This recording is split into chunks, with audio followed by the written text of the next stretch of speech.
Alright, let's do this. Are we making a calculus video? Yo, shout out to Sydney Frias for recommending this.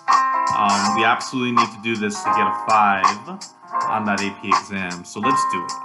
The game plan for today, I'll let you know through the video. But for now, I want you to do this. Here's a graph of this function. And the graph is in the purple. What I want you to do is answer these 4 questions over here and take your time, right? So let's see.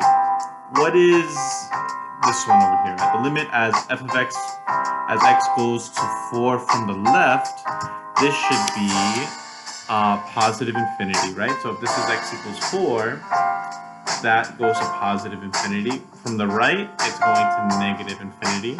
What about as x approaches infinity? Notice that it will go, so this is x going to positive infinity. From here, it's going to the y value of negative 2. So this is negative 2. This is going from the right side. And it's also the same thing coming from the left side. This is also negative 2. So the idea for today is, we know how to do this one. Algebraically, how do we find the vertical asymptote? So we have this function, right? We have this, and this is the graph. So we know that the vertical asymptote is at x equals 4. The question is, and let's just remind ourselves, how do we algebraically determine from this that x equals 4 is the vertical asymptote? What I want you to do is take your time and look in your notes, do whatever you need to do, and show why x equals 4 is one of the vertical asymptotes for this rational equation.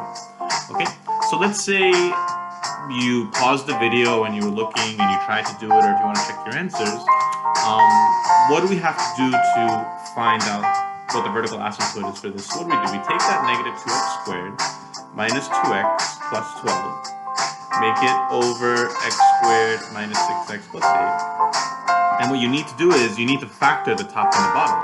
So if you felt like you had troubles with, let me fix this. Bam, okay. That's much better. So if you felt like you had troubles with factoring this, we gotta be good with our factoring skills. So if you want, I just wrote this down for you. So the first move is, if possible, factor out a GCF. So is there a GCF on the top?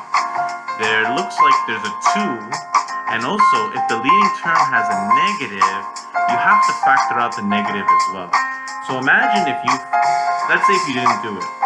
Well, let's take out a negative 2. What I want you to do is pause the video, and if you factor out negative 2 from the top, what will be the trinomial that will be in here?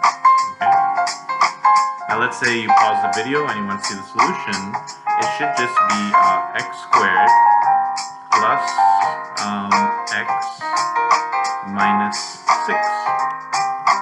Because notice that if I do negative 2 times this, I get that. Negative 2 times this, I get that. Negative 2 times this, I get that. And then the bottom to factor was pretty straightforward. It's just x minus 4, x minus 2.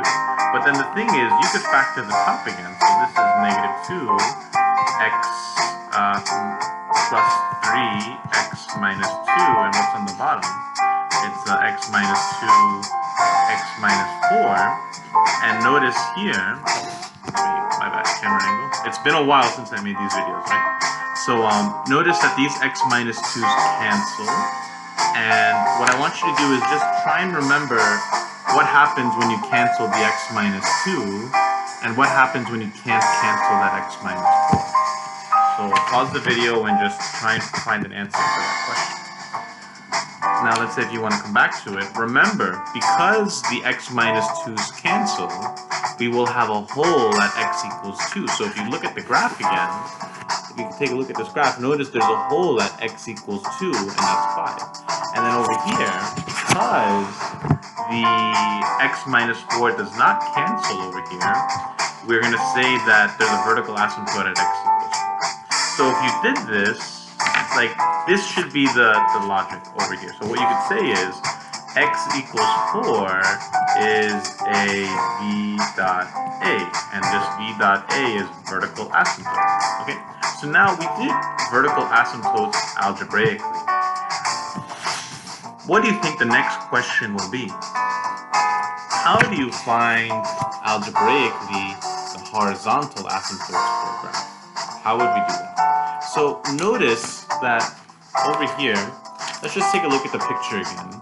Notice that for a horizontal asymptote to occur, it has to go to the positive or negative infinity. Like if I look over here, you're only going to get an asymptote when it can't cross that line of y equals negative 2. So notice that we need to evaluate the limit at the infinities to find the asymptotes. And that's the idea here. Like if I take this original function and I take the limit as I go to positive infinity and negative infinity, it'll tell us the horizontal asymptotes. What I want you to do is go back to your notes, because we just did this recently. What was the technique to evaluate limits when they're going to positive or negative infinity?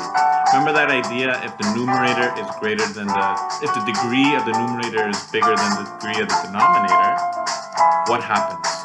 What happens if the degree of the numerator if the degree of the denominator is bigger than the degree of the numerator? And what happens if the degrees are equal? Okay? Make sure you go back to your notes and can answer this question. Okay?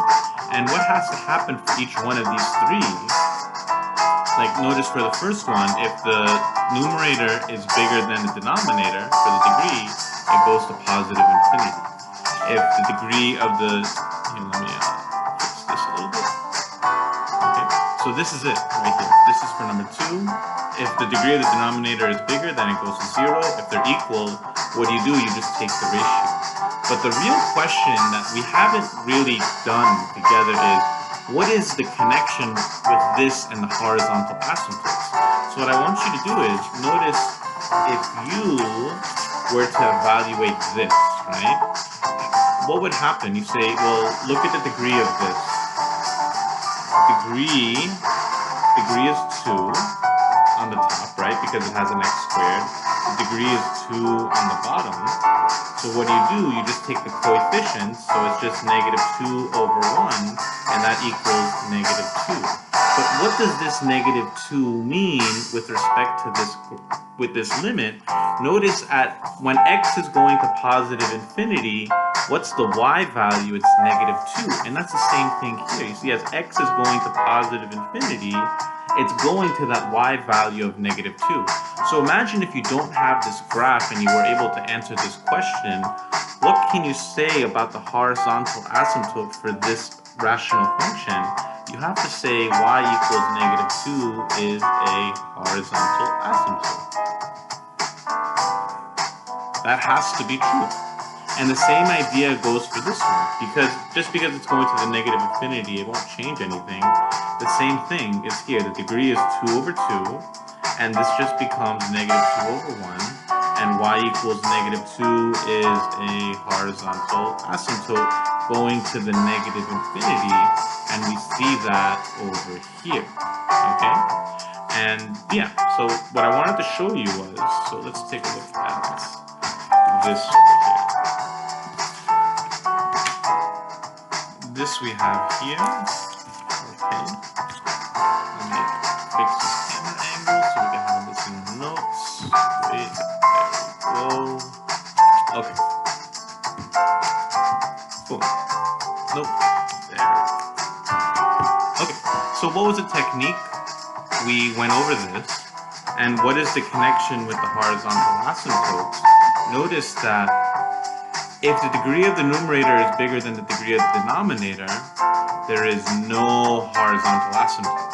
Because what happens, why is there no horizontal asymptote? Because if the degree of the numerator is bigger than the degree of the denominator, it goes to one of the infinities.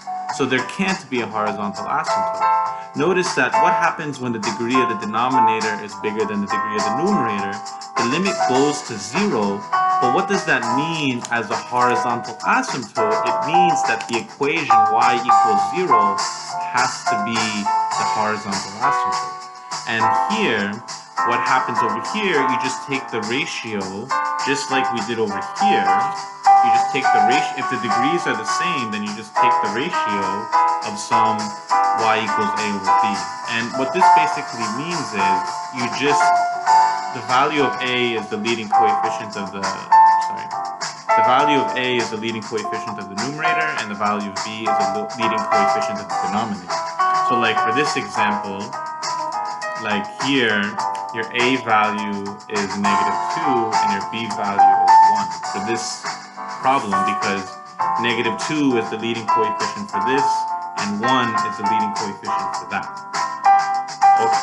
What I want you to do is take your time and, write this out.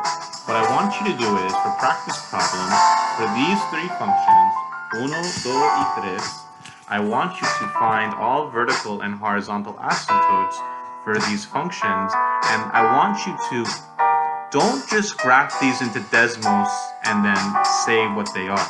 What I want you to do is try and do it algebraically first, and then go to Desmos to see whether or not it's true. Okay, so take your time and do this, and what I'll do is I'll make another video and I'll show the solutions for all this. Okay, I'll see you.